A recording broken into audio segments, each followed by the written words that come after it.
Hi, guys. Hello, how's everyone doing tonight? Good. Thank you. You don't even know me. This is lovely. What a warm room. Also, I did consult with SAG, and they said everyone would get an escort to their car after this panel. Just in case you were concerned, or if you need a buddy, you can ask your neighbor, be your buddy. My name is Jarett Wieselman. I'm a senior editor for BuzzFeed. I'm very excited to be here with you this evening to talk about CBS's new horrifying drama, Stalker. But the best way to do that is with the stars of Stalker, ladies and gentlemen, Maggie Q and Dylan McDermott.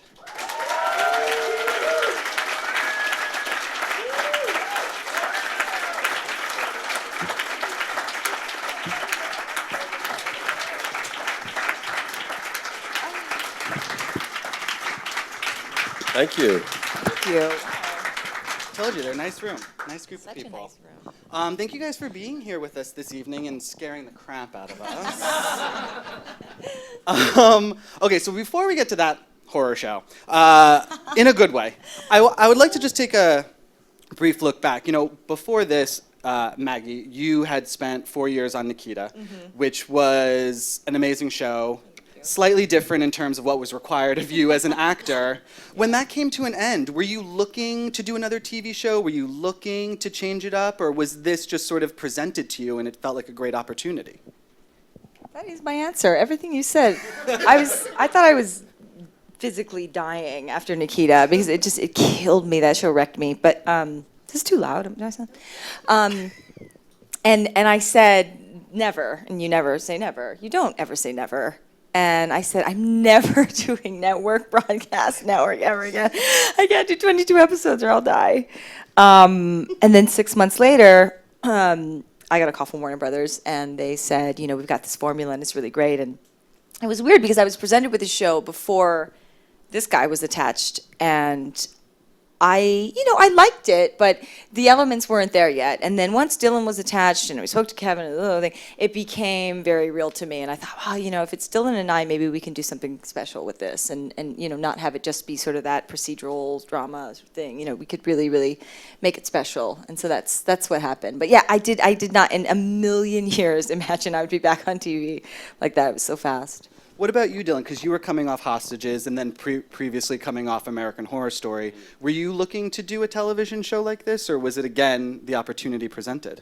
Funny enough, I was looking for a stalking show, and it just kind of fell in my lap. I wasn't. No, I was doing a movie in Bulgaria and London, and Peter Roth called me. And Peter, it's always any story about TV, Peter Roth is going to be in the story. But he called me and he said he had this great script, and I wasn't looking. I was very satisfied with Hostages, and it was a fun experience, and I loved playing the role, and so I just was kind of letting it go, and then. I read the script, and I thought it was, you know, I loved the character. I just thought there was a lot of mystery to him, and it sort of just hooked me. And you know, a lot of times it's just your instinct takes over. You know, your brain could say no, but somewhere you're saying yes. I want to do this. It's a funny thing, instinct. So the instinct won. Perfect. Clearly, it sounds like on some level, you guys received calls for this project, but you know, a lot of actors will talk about the auditioning process and how it's their least favorite thing in the entire world. Can you talk a little bit about that? I mean, what is your experience with auditioning like, whether it's for film or for television? Do you enjoy any part of that process as an actor? The trick to being an actor is to never audition. That's first and foremost, because you never get a role by auditioning. It's the strangest thing ever, and I learned that very early on, that you're not going to get the role, and I was like, okay, but obviously, you know, when you're a young actor, you have to audition, but really the trick at the end of the day is to say no. I'm not going to audition. And they're like, I think that wait a minute. I don't think people have the power. I want this guy. He doesn't want to audition, you know. It's when you give people what they want, they don't want it, right? It's the same in acting. Such a strange, you'll get used to him. He's such a strange human being. Thank you. Maggie, what about you? Auditioning? You know, auditioning is such a strange sort of process, and I've gotten a lot of things I auditioned for. Yeah, weirdly, I think that there's probably just no one better, but I mean, but in the end, sort of they went through it. Find anyone else. But I always found that I know people hate it, but I don't hate it. It's weird. It's one of those challenges I think is very. It's a growth challenge. There's different challenges in life. You feel you get things out of them, and some things you don't. But I feel like if you can bring it in a room with 4 white walls and someone who does not give a shit at all about you, and is reading, like a say 4 like white a guys. tree. 4 white guys making all the decisions in Hollywood, which is true too. Weirdly. If you can bring it in that environment, you can bring it anywhere. And so that's it should be looked at as a healthy challenge. And that's just how I looked at it. I looked at it as something positive. Yeah, but this one started his career with Steel Magnolias, so he didn't have to audition for anything. You know what I mean? I mean, bloody hell. They don't know what that is. So, or they don't remember you in it.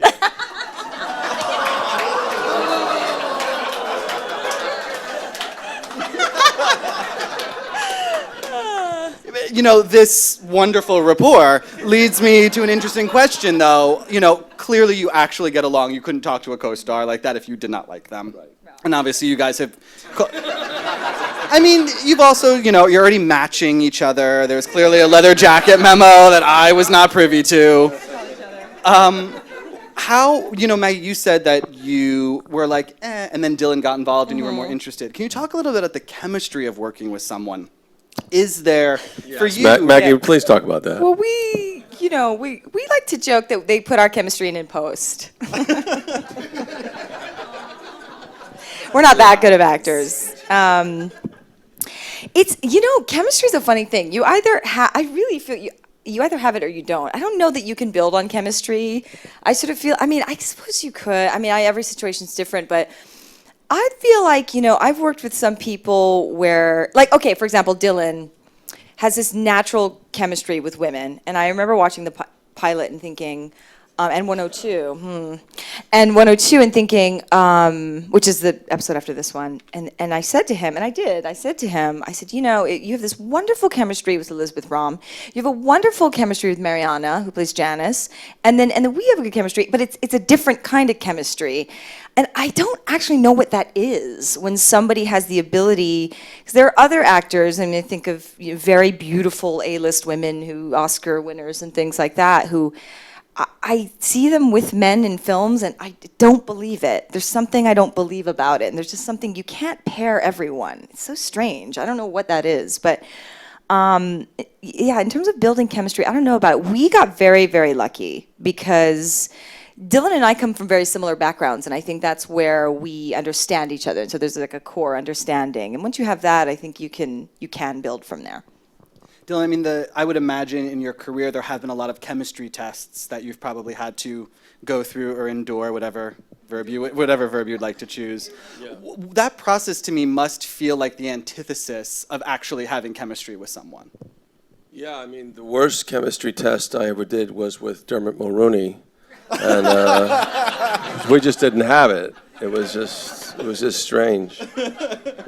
But she's talking about having a lot of chemistry with your co-stars. Is that just one of those ineffable things that you really can't plan or practice or hone? No, you can't. It's just fate that Maggie and I would do this show, and really, again. Well, no, it's Peter Roth too. Yeah, it's Warner Brothers. Yeah, so they mashed us up and put us together, and they knew what they were doing. Yeah. Yeah, Peter Roth, he has this very special, if you guys don't know who this man is, there's a blue line that runs from every gate at Warner Brothers to his office. And he's the only person who there's a blue line, he's the only person with a line that runs to his office. One day I went to a meeting with him and I said, Peter, did you know that there's a blue line from the gate? You say, well, I'm here to see Peter Roth. And they go, follow the blue line. I said, you know you have that? And he goes, no. He had no idea how important he was. But Peter has this incredible, and this is a guy who casted, the original Charlie's Angels, and, from then on to Friends to, I mean, he's done everything. He's been at Warner Brothers for 30 plus years, I think like 36 years. And the man he has a way with people. He knows people and he tries to understand them on a level that, other executives don't. And so when he pairs people up, it's the real deal. He knows what he's doing. He's not just going, oh, well, that look goes with that look, or I know his work and I know her work. There's something chemical about what he understands about people, and that's the magic. There's also, I would imagine, while Nikita was something of an ensemble, you were ostensibly the lead and almost in every single scene. Is there, as an actor, a benefit to having not only someone to lean on in a scene, but also to sometimes be number one on the call sheet and let you come in later? I mean, that has to be a good, no. No, because I thought that. I went, oh, Dylan McDermott, oh my gosh, it's amazing. So, whatever, award-winning, blah, blah, all the things he has. Actor, that can carry sort of some of the show, right? And I think he thought, same with me in terms of carrying. I mean, I don't have any accolades, but you know what I mean. And now they put us together in every scene. So there's no break for either of us because we're together in everything. I thought, oh, well, he'll do some stuff, and then I'll do some stuff, and we'll see each other sometimes, and no. Yeah, it's hysterical. And now you're doing 22 of those as opposed to 13. Yeah. Let's talk about the show. Obviously everyone in the room has just watched it. There are parts of it that... You guys like it? Yeah.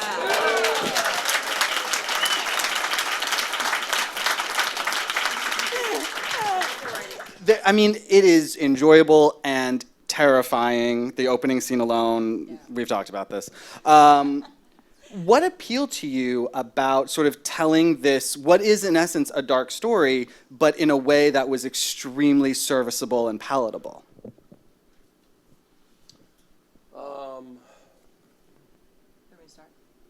No, I can start. Oh, good.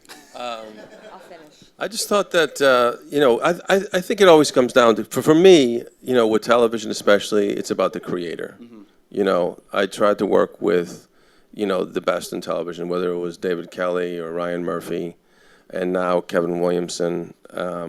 I think that those guys have a vision, and they have the power to keep that vision. So hard to do that in television because you have a network that's telling you what to do, and you have a studio that's telling you do this. So I try to hide behind those guys because they'll protect you. Hopefully that's the hope. And also you rely on their writing, and writing in television is everything. It's all about the writing. And I thought that Kevin could deliver a show that was scary, and I think doing American Horror Story, I like the scare of that, and I like the scare of hostages, and this is just all in my wheelhouse of that world. I like it. You know what I mean? It's appealing to me. This is the show I would watch. Right. So I think all of that came together for me. Maggie? What was the question again? Why did you want to make this television show? Yeah, like he said, the pilot was really good, and obviously the writing is something that you have to sort of hope and pray will sustain. Obviously throughout a show. I was very lucky to be in a show for 4 years where the creator stayed for 4 years, which is why the quality stayed, and that's always a worry and also a plus. When you're doing something like this, you want to start out strong, but you also want to maintain. That's the problem. You talk to people all the time who are like, oh my gosh, season 1 was so great at this show, or season 2, and then season 3 sucked, and 4, and so you like Dylan said, you're looking for a creator who has the power to have a longevity, and hopefully will stick with it and keep the quality. But it is dark. I like dark too. I mean, I feel like if it's not dark in some way, I don't know how real it is. I love how flawed sort of Dylan's character is. I mean, he is a true man. I mean, there's so many regrets, so much darkness, and so much. Sorry, all the men are offended. We mess up too. We're just less dark about it. But to me, it was that brokenness was so not just real to me, but I thought, oh God, he's going to bring that to life so well because he's Dylan, and it's just one of the many things he's good at. And then with my character, we're really going to get into sort of what her backstory is and what her past is and what drives her. You always want to know what the pins and the scissors are that push people out into the world, why they are where they are and what they do, why they do what they do. And that was very interesting about her to me. So character-wise, and because Kevin's a character-driven creator, you know that it's not going to be a procedural, it's going to be a drama, a workplace drama that has procedural in it. And that's what I think we both liked. No? You were sort of speaking to this, Maggie, but you're talking about the pins and the scissors and the things that drive. When you guys get a character, be it film or television, when your process comes into play, what's important for you in terms of building a character? Dylan, I'll start with you. I mean, when you get a script and you start figuring out how you're going to play someone, what is that process like for you? Initially, it's so important what you're saying. It's a great question, and because if you mess that up from the gate, you're stuck with it. Mm-hmm. And you could be on a show for a long time and be stuck with a character you don't like. And the worst thing about I know there's a lot of actors in the room tonight, the worst thing about an acting job is that you don't like your character. You have to love your character, which is the most important thing I think of any acting lesson, is you have to like them, and then you have to love them. Because you're going to be playing them. And it doesn't matter if they're a murderer or not. They could be an ice-cold murderer, killer, axe murderer. It doesn't matter. You still have to like them. So, to answer your question, I think it's really important that you check all those boxes of the things that you do like about them, right? And then that's what I did with my character. Even though he's kind of doing things that are questionable, I still liked him, and I still believed in him. And I think that's the most important thing. So I wrote a little acting book years ago.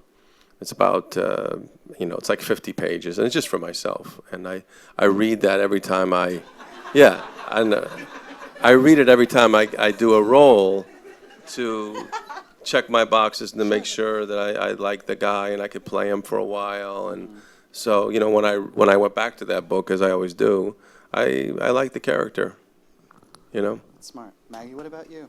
Oh, yes. Thank you. And they're for sale I'll just take outside when you're there.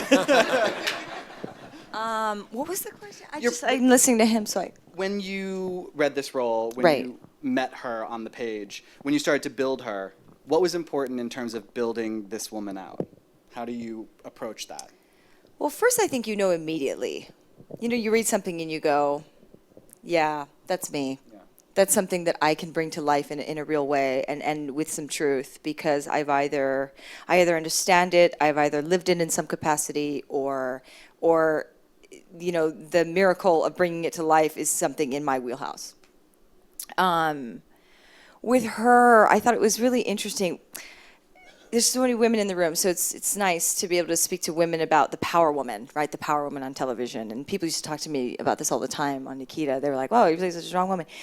And I find the strength in the flaw. So when you're a product of your circumstance and you are able to somehow not just survive it, but overcome it, and take what that was in your life and turn it into something that's valuable, that's real strength. And with this character, what I loved about her was it was less about, I'm getting older, I can't just, kick people's ass all the time, I mean, it's fun, but...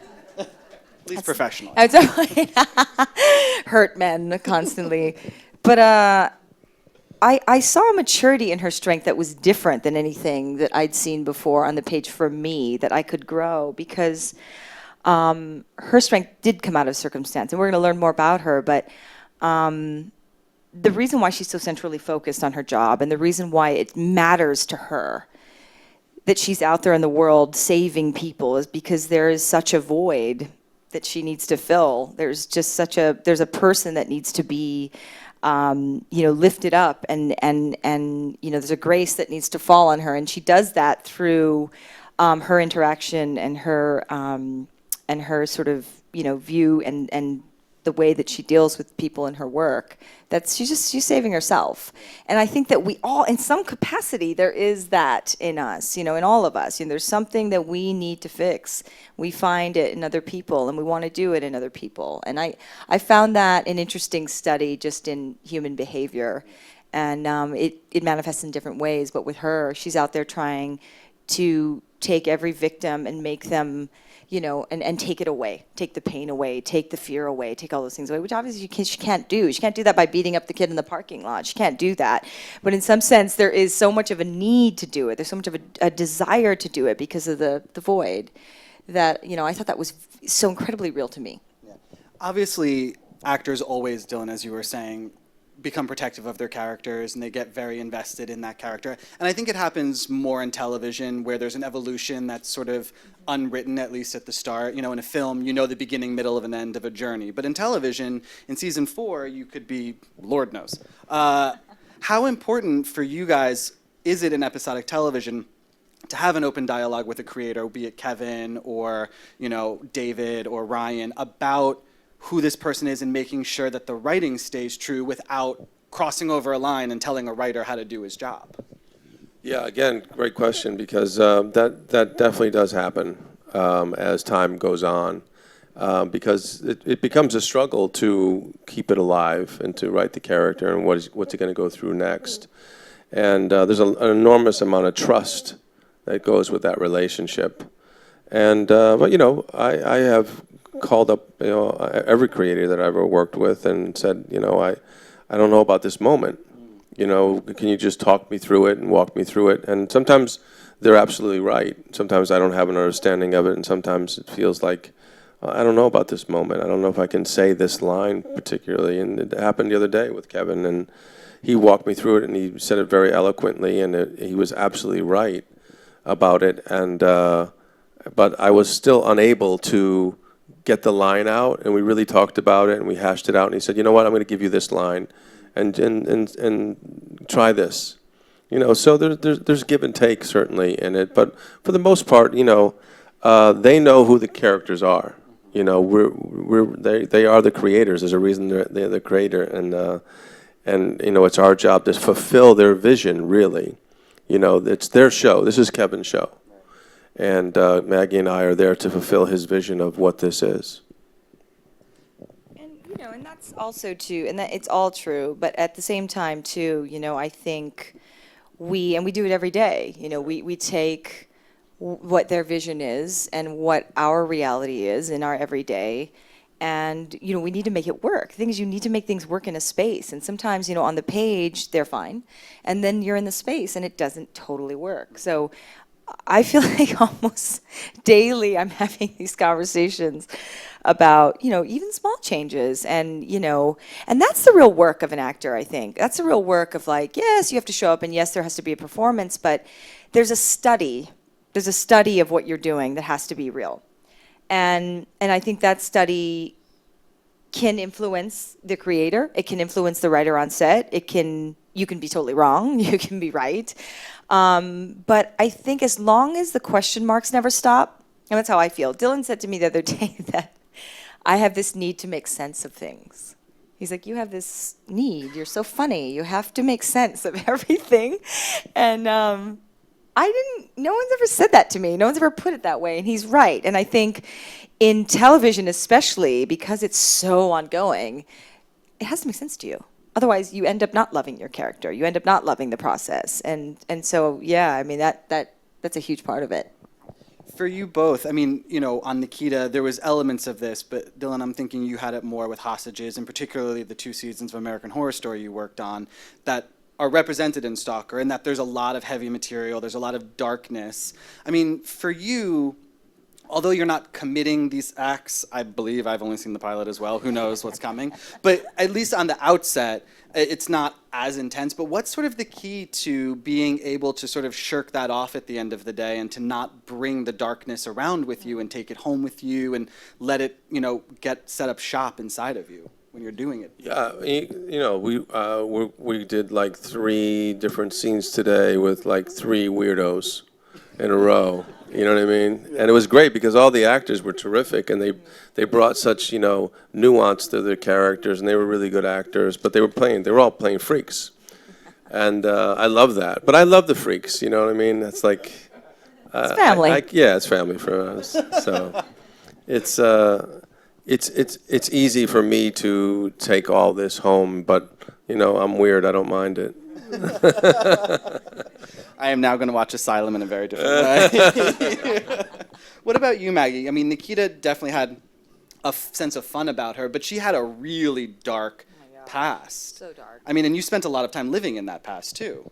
Yeah, I mean, after the first season, I mean, I think I told you about this. I was in such a weird depression after the first season. I mean, not a clinical, but it was this weird sort of heaviness and fatigue and all that happens, and you're so drained that you don't even know who you are. But I really, really didn't know who I was because I was so committed to it, so committed to make this character that I love, that Luc Besson created in the 90s, that I thought was so, I mean, in the 90s, it was like Linda Hamilton and Sigourney Weaver, all these like amazing, strong, flawlessly strong women. And then Luc Besson was like, yeah, in his Frenchness, and said, no, I'm going to bring, this woman into the fray who's a cop-killing junkie, who was adopted and abused by her parents and ended up back on the street on death row. And you're like, that's a hero? Shit, like really? And she was, because I mean, she's a badass. She made it out of that agency, and we pick up on Nikita, when she 3 years after, taking revenge on the agency that tried to kill her. But it was so dark having to absorb all of the abandonment, the abuse, the pain, the running, all that stuff, and I had to live in that because the first season was a revenge tale. Right. And revenge, I don't know how many of you take revenge, but it's not a very happy business. Not a lot of smiling, I didn't smile the whole first season, but that was really hard. I learned a lot from that. I've never done TV before. So, when I'm on a movie, I'm so committed, but it's 3 to 5 months, and then you're done. And you're sort of like, oh, now I can go and, be me again. But after 10 months, you start to forget who you are. And it gets really, and like I said, I was so committed that I jumped in like a film. But then, it's 3 times as long as a film, and then I didn't know how to get out. And that was really I never knew that could happen. I just didn't. I'm like, well, you work and you commit yourself completely, and it's going to be fine. And you go home and have dinner, and you're just you. And it doesn't. It takes over. It's like, those vines that just sort of, and all of a sudden you can't see the house. And that's what it was for me. Dylan, did you have any similar? I mean, you did the practice, I think, for like 160 something 160 episodes. yards. No. I said episodes. Did you find yourself learning any similar lessons about the endurance it takes to play someone for so long? I mean, for people who haven't done television shows, and especially being a lead on a television show, this is the hardest job in show business. There's no harder job. I mean, Maggie and I work 15 hours a day, Monday through Friday. Friday night we worked until 6 o'clock in the morning, and we're back Monday morning at your call was 5 a.m. and my call was 6:30 a.m. And that's every week. It's 15 hours a day. So there's an enormous amount of fatigue that goes with that. Then you have to learn lines, and then you're learning lines for the next script. And then you got to, figure out the scene when that's happening. So, you're always working. You're always working, and working, and then you try to get a little bit of sleep. God forbid you don't get sleep. Yeah. Your day is shot, and then you're trying to keep it all together. And then there's a little thing called life in the middle of that. People need shit from you that you can't give them. Because you're like, no, I'm really busy. But wait a minute, I need something, and you can't, and then like Maggie said, it's 10 months later, and you're just like, wow, how did I just do that? Yeah. And then you really have nothing left, So it's a marathon. So you can't even spell life. I pace myself. I make sure that I just, I get through my day, and he says that a lot. I pace myself because on the practice I did burn out. I had a little burnout there, and I was like, oh, it was like episode 14 of year 4, and I was like, I didn't have anything left. How was I going to continue to do this work? Because it's really hard work. Every day, 6:20 a.m. call.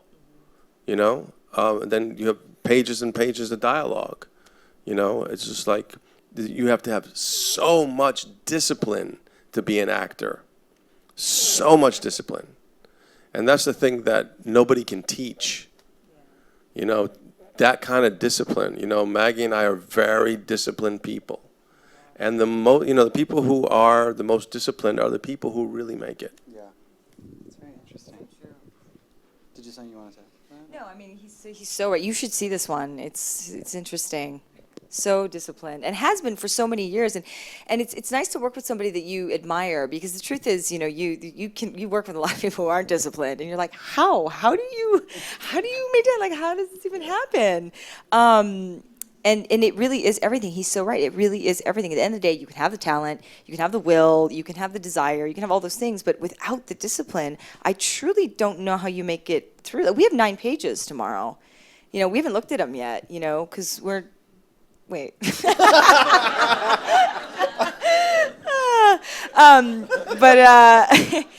What happens is, on set, Dylan and I, it's like, for example, for today, you know, we had a bunch of dialogue today, and then tomorrow we have these 9 pages, but we don't have time to study because we're working 15, 16 hours a day, you know, and sadly, sometimes longer. And so we have them print out. I'm like, can you guys print out tomorrow's work and leave it on my chair? So we're studying the next day's work while we're doing the current, you know, work. And it's just like it's kind of like, you know. Yeah, and all of a sudden you just have stalker lines in your head. Yeah, and then you start saying, oh, he's escalating, or oh, he's, you know, whatever. It becomes a pool of yeah, that. you just start. We want to cry sometimes, but we laugh a lot. You must have to. Yeah, you have to. The audience has written in some questions that I will now ask both of you. And Dylan, I will start with you with a question from Keely. Keely, where's Keely? Oh, hi, Keely. She would like to know how you landed your first agent. Landed my first agent. Wow. And let me tell you something. I have the best agent in the world. Maggie and I both do. And Tracy Brennan, who is here. Where is she? Tracy Brennan, right there. Let me tell you something. And she's hot. She is the greatest agent in the world. And let me tell you something. I've had so many agents and so many bad agents. And, you know, actors always want to know, how do you get an agent? And this is the conundrum of this business, let me tell you. Because, you know, agents really do drive your career. You know, they represent you. You know, and they go out into the world and they say, you know, Maggie is absolutely right for this role, and you should see her, and you have to see her. And they have to be smart, and they have to read, and they have to do the work. And they have to be dedicated, and they have to like you. Yeah, and you have to like them. Yes, and we don't have to. But that's why there's only one great agent in the world, and that's Tracy Brennan again. Also, the other thing about representation that you have to remember is that remember that these are the first people that people experience before they experience you, and if they don't literally represent you for the person that you are, you're out there, you know, sort of, well, being misrepresented. And I have been with people where, you know, I've seen them in action and I'm like, you're an asshole. And I'm not an asshole. So how does that work? You know what I'm saying? Like, how does that, I mean, I don't, you know what I mean? There's a disconnect. And I don't like the idea of somebody being out there representing me and not kind of being like me. And that's why Tracy's so unbelievable, because she's a top agent, but she's also such a great human being, which, by the way, I think there's only one. Yeah, that's what I'm saying. There is only one. There's only one. She's back there. So. Maggie, I'm so sorry if I do this name right. Elam? Thank you. Hello. Elam, first of all, thanks you for all of your work with animal rights. And he wants to know if you find it to be an obstacle in Hollywood to be an actor who's also an activist, or do you find it helps, or do you feel they're two sort of separate worlds? I think they are sort of two. It's weird because, you know, it's hard to, not a lot of people in Hollywood care about, but I mean genuinely care about, you know, something outside of their own careers or outside of, you know, whatever it is that drives them. And, you know, with me and the rights, like, you know, 15 years ago, it was so odd. I went to this, you guys know who Brian Ferry is. Some of you aren't going to know who Brian Ferry is. Anyway, I went to a Brian Ferry concert. And I met this woman, and through a random sort of chance, she gave me the tools to express the values I already had. And, that kind of, it sort of, oh my God, I'm going to say escalate. I'm going to say escalate. This show sort of escalated into, being a voice. And I think that the only way that they sort of work together, I always think that when the more work I get and the more, sort of the career sort of starts to go, I always think, oh, the voice is going to get so much louder for the animals. I always have that in the back of my head, that I'm going to be able to do so much more for the things I care about when the name gets bigger or the position gets stronger.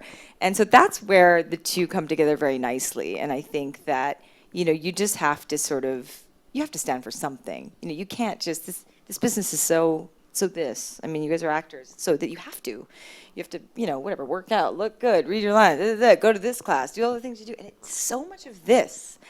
And after a while, I mean, I don't know about you guys, but this gets very boring. This is not what the world's about at the end of the day. You got to care about something outside of this, and so that's why I kind of love that part of my life. Awesome, thank you. This question is for both Maggie and Dermot. So I will start. Dermot. See, you call me Dermot. It's written here, not me. So, Dermot, what would you have done differently if you weren't an actor? And Maggie, same question for you.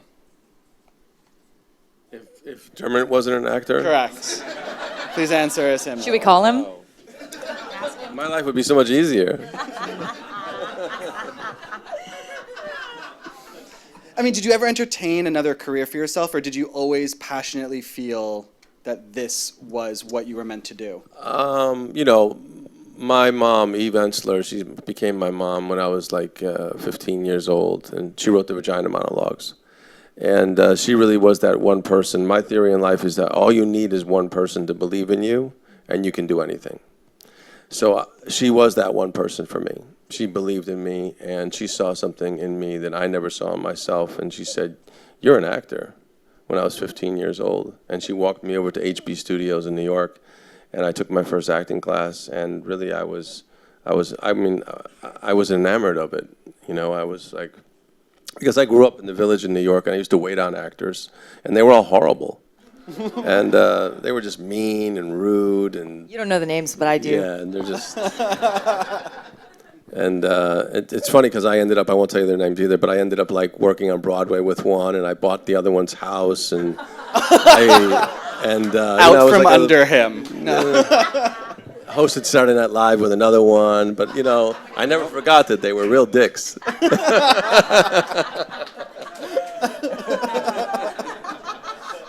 On some level, that has to be a moment where you're like, nah. I love that. Maggie, what about you? Dylan says if I wasn't doing this, I'd do interior design. Yeah, it'd be amazing. But I really wanted to work with animals. That's all I wanted to do. That's all I really cared about. So I wanted to be a vet. I really did. And it was one of my dreams. I said I wanted to work with animals. I wanted to care about animals. And then I ended up doing that even more so, being in this business. It was just all kind of great. I love that. All right, so Dylan, my last question, again for both of you. What is the best advice you have ever received about acting?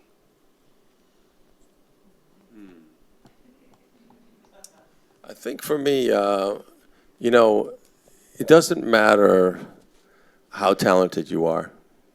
It doesn't matter what breaks you get in this business. What matters is your tenacity. And, people always say, oh, I want to be an actor. And I said, that's amazing. You should be an actor. But the thing you have to remember about acting is, and I learned a lesson a long time ago when I did a play in New York. And I busted my ass for this play, and I think only 2 people showed up for it. And at the end of the play, it was this.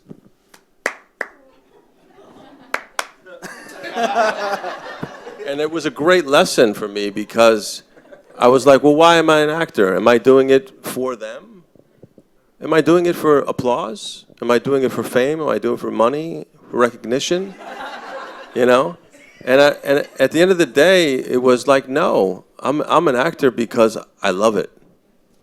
And it doesn't matter if you're famous, it doesn't matter if you're a millionaire, it doesn't matter what car you drive. If you love acting, that's all that matters. And nobody can take that away from you. So it doesn't matter whether you're doing a play or you're doing a guest star or you're the star of a TV show or you're a movie star. There's plenty of movie stars who don't like to act, right? Yeah. There's plenty of very successful actors who hate it, and they're just doing it for the money. But, you know, like today, when those three actors, they all loved acting. And I really appreciated that about them. So that's all that matters, is that you love it. Because nobody can take that away from you. Good answer.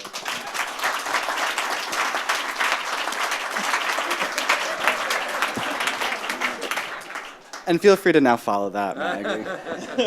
Whatever, I got this. I don't really get a lot of advice on it, to be honest. But I mean, the only thing I can really remember is when I was in high school, I wasn't allowed to be creative because I didn't come from a creative family. So, you know, I'm ethnic, so, you know, ethnic parents, they're not down with that. They're not down with that. They're not like, yeah, go be creative. That doesn't happen. When you have an Asian mother, that doesn't happen. That. She's like, no, you go to work, you get a check, and that's it. They have to see the check every month, you know what I mean? So they have to, otherwise you're not a success, right? Or MD or law firm you work at. But so I wasn't allowed to take drama. I wasn't allowed to do photography or surround anything. I had to take extra core classes, math or English, you know, all kinds of different science. And then I kind of didn't, you know, wasn't sure who I was because I knew at the core of me I was creative, but, you know, I wasn't allowed to be. So that sucked. And then the most creative class they let me take was speech and debate. I was like, but anyway, the teacher of that class ended up being, she was an actress, and she worked in Hollywood, and she had done some stuff, and that was the first I'd ever been around an actress. And we did the speech and debate class, and then she said to me, she asked me one day after class, she said, are you gonna, you know, get into acting? Are you gonna, and I was like, what? I said, no, I mean, well, why would I do that? And she said, because you have to. And I was like, why would you even say that? And I said, I'm not a creative person. My family's not creative, and I'm not allowed to be creative. And she said to me, don't ever apologize for who you are. Which I thought was really cool because I kind of went around and was apologizing to my family for being different from them because my father's an academic and my sisters did really well in school, and I was always the creative person. I was on the outside, I was, you know, very creative. And when she said that it was okay to be who I was and to care and be different and have a creative soul, even though no one around me did, I was like, oh. It all of a sudden didn't become a bad thing. And I was able in later years to remember to not apologize for who I was. And I think a lot of my life I did spend apologizing. I think I still do it. But you know, somebody gives you a compliment, I want to bake them cookies. Like, I don't know what to do. You know, it's sort of like it's one of those things. But don't ever apologize for who you are, because, you know, your dreams, somebody just told me the other day that if you have a dream where people are like, yeah, that sounds good, you could do that, it's probably not as miraculous as it should be. You should be saying, this is my dream, and people are like, that's fucked up, or I don't know, you know, I don't know if that's gonna happen. And it's in that moment when people look at you and go, it's not gonna happen, that you're like, thank you, I'll take that, and I'll see you when I see you. Yeah. I love that. Dylan, Maggie, thank you both so much for being here with us this evening. Thank you to CBS and Warner Brothers and the SAG Foundation, and watch Stalker October 1st.